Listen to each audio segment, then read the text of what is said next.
Hey there. Welcome back.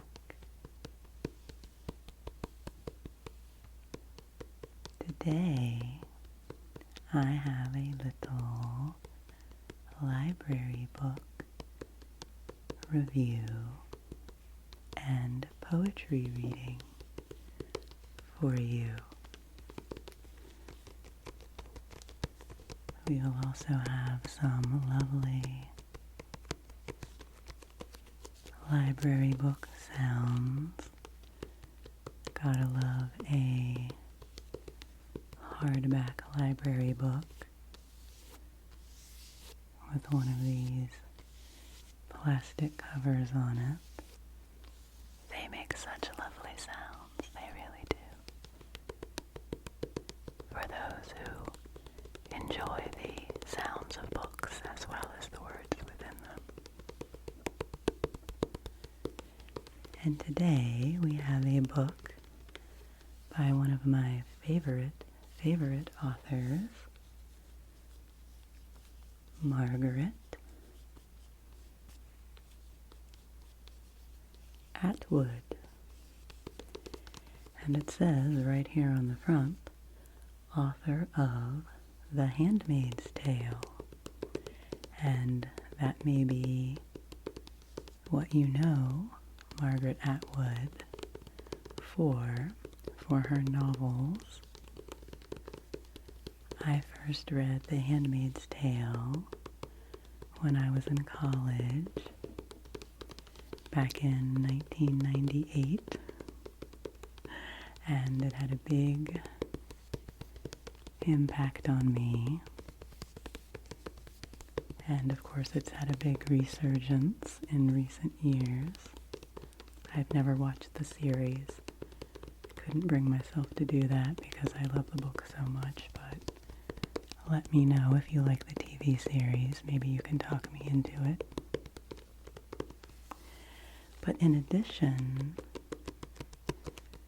to having many wonderful novels, The Robber Bride and Cat's Eye are probably my two other favorite Margaret Atwood novels among many. But she also writes amazing poetry, which is what this book is full of, and she writes wonderful, wonderful short stories. Stone Mattress, which is one of her collections of short stories, which actually has some good kind of spooky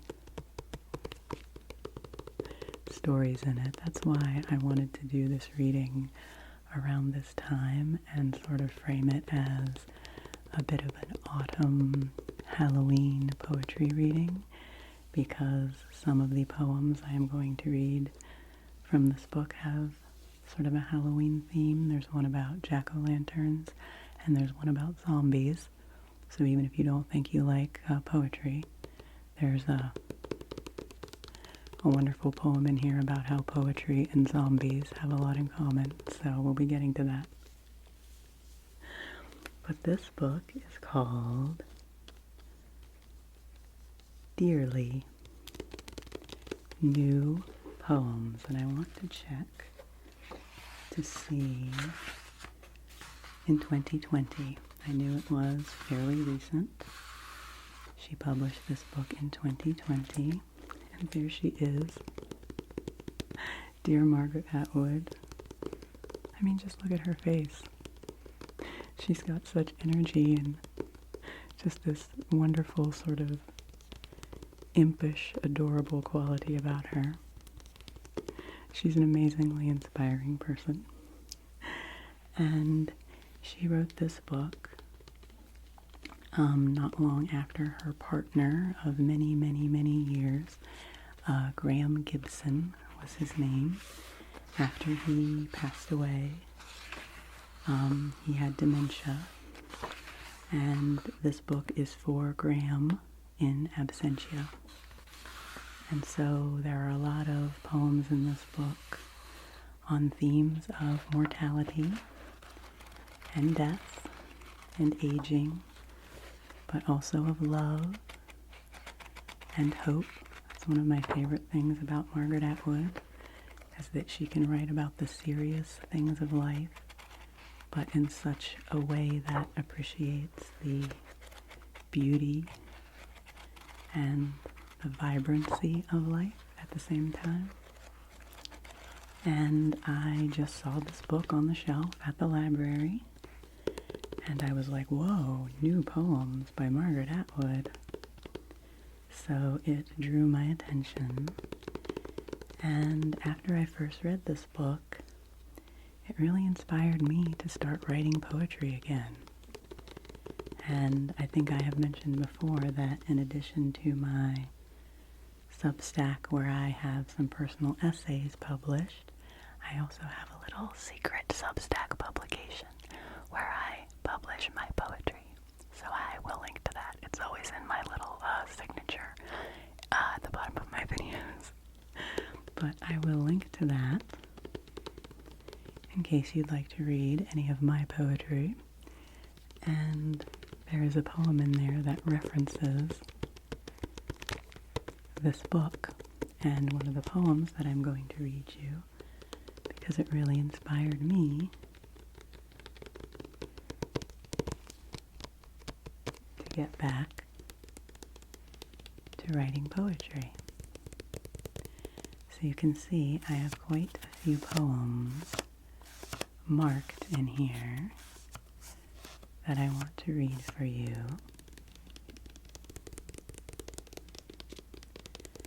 And I mean, as far as my review of this book, I absolutely love it. Her poems are always very diverse, but they're also very relatable. They're very down to earth. She's very funny. She's so funny and so realistic about the human experience, and yet she captures it in just such a beautiful, lyrical, poetic way. And so I will read you a few poems from this book. It does say that this is Margaret Atwood's first collection of poetry in over a decade. In Dearly, Margaret Atwood addresses themes such as love, loss, the passage of time, the nature of nature, and zombies. See, I told you we are going to read that poem. Her new poetry is introspective and personal in tone, but wide-ranging in topic. In poem after poem, she casts her unique imagination and unyielding, observant eye over the landscape of a life carefully and intuitively lived. I might as well read you the rest of this. While many are familiar with Atwood's fiction, including her groundbreaking and best-selling novels, The Handmaid's Tale, The Testaments, and Oryx and Crake, among others, she has, from the beginning of her career, been one of our most significant contemporary poets, and she is one of the very few writers equally accomplished in fiction and poetry. This collection is a stunning achievement that will be appreciated by fans of her novels and poetry readers alike. And I do agree with that. So, for the rest of this video, I am just going to read you a few poems from this book. So, sit back, relax, and enjoy the poetry. Okay, I think I'll just read them in the order that they are in the book. And this first one is called Late Poems. And this is the poem that inspired me to start writing poetry again. And so I hope it might inspire you to sit down and write a poem, no matter how old you are, and no matter whether you've ever written a poem before. Late Poems. These are the late poems. Most poems are late, of course. Too late. Like a letter sent by a sailor that arrives after he's drowned. Too late to be of help, such letters, and late poems are similar. They arrive as if through water. Whatever it was has happened. The battle, the sunny day, the moonlit slipping into lust, the farewell kiss. The poem washes ashore like flotsam. Or late, as in late for supper, all the words cold or eaten. Scoundrel, plight, and vanquished, or linger, bide, a while. Forsaken, wept, forlorn. Love and joy even, thrice gnawed songs, rusted spells, worn choruses. It's late. It's very late. Too late for dancing. Still, sing what you can. Turn up the light. Sing on. Sing on. Late Poems by Margaret Atwood. I love that one. Okay, I mean, there are many, many gems in this book, but I just chose a few. Well, this one is actually kind of a late summer poem, so for anyone who's still holding on to the last bits of summer as we are moving into fall, this poem is called Cicadas. Finally, after 9 years of snouting through darkness, he inches up scarred bark and cuts loose the yammer of desire. The piercing one note of a jackhammer, vibrating like a slow bolt of lightning, splitting the air and leaving a smell like burnt tar paper. Now, it says, now, it says, now. Clinging with 6-clawed legs, and close by, a she like a withered ear, a shed leaf, brown and veined, shivers in sync and moves closer. This is it. Time is short. Death is near. But first, in the hot sun, searing all day long, in a month that has no name, this annoying noise of love, this maddening racket, this, admit it, song. If you have ever heard cicadas in the summer, I think that's a very appropriate depiction of their song and their sound. Okay, this is one of the Halloweenish ones. This is called Carving the Jacks. They arrive every year, these hollowed-out, light-headed ones, on our doorsteps, our porches, with their minds full of nothing but flame, with their vacant stares that could be glee or menace. We carve them in our own images, tricky, but meaning no harm. Not really, or so we say. Fun at a party, until we get carried away. Teeth are a feature, nose holes, eye sockets, though like us, they aren't skulls yet. Shine on, orange messengers. Repel the darkness. Tell death, no rush. At least there's some kind of brightness. 2 weeks and the leaves will fall, and you'll be rotting. Though like the moon you'll return when your time rolls round again, and again and again, in the same form. After we're gone, the work of our knives will survive us. I love how in her poetry it can be so fun, and so profound, and so edgy and a little bit dark all at the same time. Okay, so this is the one you've been waiting for. The poem entitled Zombie. And it starts with a little quotation at the beginning that sets the stage for the poem. So, Zombie by Margaret Atwood. Poetry is the past that breaks out in our hearts. Rilke. There you have it. Zombie. Didn't you always suspect? Poetry is the past that breaks out in our hearts. Like a virus, like an infection.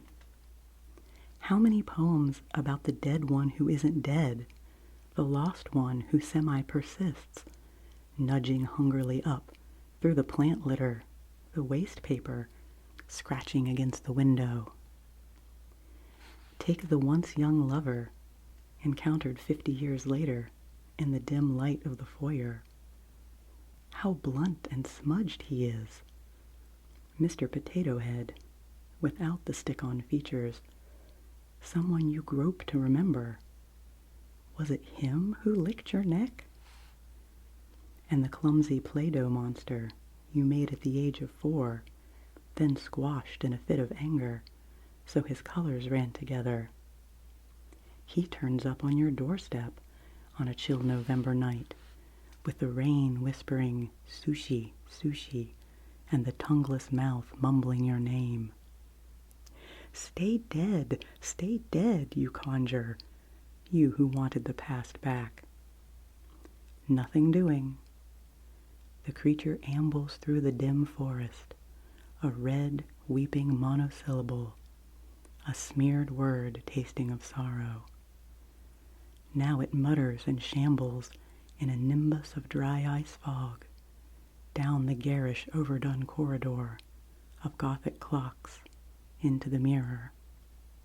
The hand on your shoulder, the almost hand, poetry coming to claim you. I love that poem. Yes, poetry can feel a little bit like a zombie sometimes when it comes and possesses you. Okay, we have 2 more, I think. Yes, this one is called Table Settings. Doling out the forks, little crab claws, tines filched from lions, and the knives incisors from the tigers we once worshipped, lacking raw meat shearing tools of our own. Though our feast fires have faded to candles, we're hooked on the same old gods, much diminished. They no longer talk to us, but that's okay. We do enough talking. So, nature. We sit around it, chew it into rags, with our artful fangs and talons. Spoons, however. There are no spoons in nature, or not on animals. We imitate ourselves. Here, let me help you. 2 cupped hands. I find that one really beautiful. Okay, let's flip a few more pages. And oh no, actually I do have 2 more. I have 2 more after this. The poetry just keeps coming. Let me see this one. Okay. Let me see. This one is called Invisible Man. It was a problem in comic books, drawing an invisible man. They'd solve it with a dotted line that no one but us could see. Us with our snub noses pressed to the paper, the invisible glass between us and the place where invisible men can exist. That's who is waiting for me. An invisible man, defined by a dotted line. The shape of an absence in your place at the table, sitting across from me, eating toast and eggs as usual, or walking ahead up the drive, a rustling of the fallen leaves, a slight thickening of the air. It's you in the future. We both know that. You'll be here, but not here, a muscle memory, like hanging a hat on a hook that's not there any longer.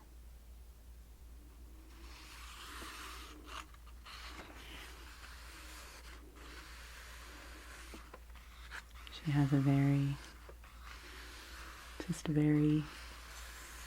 poignant way of writing about grief and loss, I think.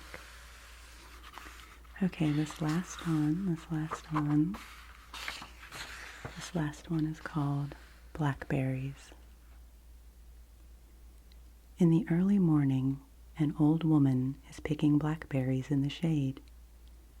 It will be too hot later, but right now there's dew.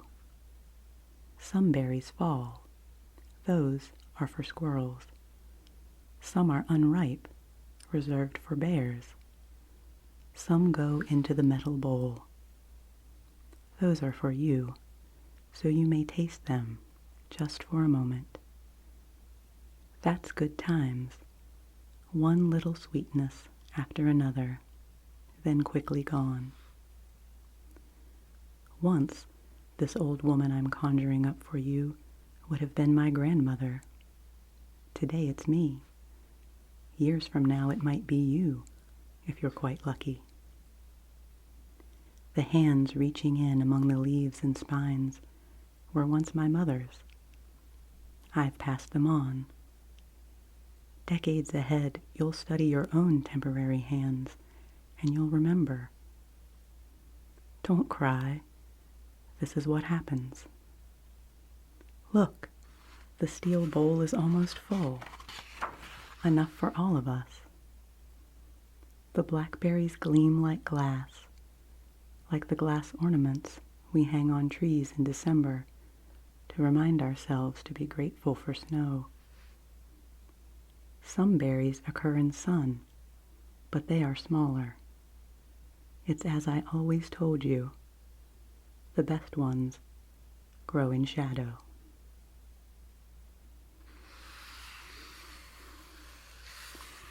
So there are just a few poems for you from this wonderful book of poetry entitled Dearly by Margaret Atwood.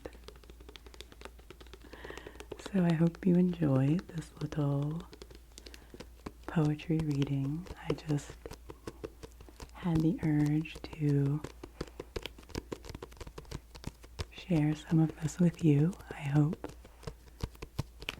that you enjoyed it. Please let me know if you are a fan of Margaret Atwood, or if you are just a fan of poetry. Who are your favorite poets? I love knowing what kind of poetry people like and discovering new poets. Let's have a little discussion about poetry in the comments. Why not? Thank you for being here with me. As always, take a little bit of Margaret Atwood's lovely attitude on life with you into your day. Take good care of yourself. Rest well. And I'll see you again soon.